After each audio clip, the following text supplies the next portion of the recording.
NPL भन्दा बित्तिकै के याद आउँछ? नेपाल। सो अहिले एनपिएल सिजन 2 सिजन 1 भएर सकिने अवस्थामा आइसकेको छ। एनपिएल सिजन 1 त सकियो, सिजन 2 अब सुरु भएर अब अन्त्यतिर आइसकेको छ र अहिले अन्त्यतिर आउँदा आउँदै एनपिएलको क्रेज पनि त्यत्तिकै छ। अहिले आइपिएलसँग दाज्न लागि छ।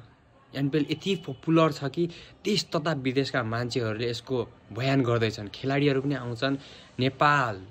नेपाल यत्तिकै राम्रो, त्यही माथि एनपिएल त झन् कुरै नगरौँ भन्छन्।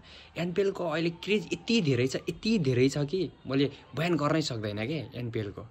आमा म पारस दाइलाई सेल्युट गर्छु के हैन। पारस दाइले चाहिँ धेरै एनपिएललाई गाडीसम्म लिनलाई मद्दत गर्नुभएको छ र अरूले पनि गर्नुभएको छ हैन।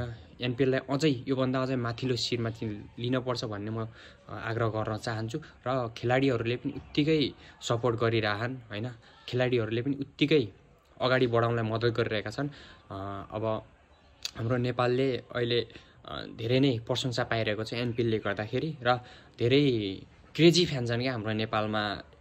अब क्रिकेटलाई भनेपछि त ज्यानै हाजिर गर्नेवाला खेलाडीहरू छन् र त्यस्तै क्रेज फ्यानहरू पनि छन्। के गर्नु, यस्तै छ हाम्रो नेपालको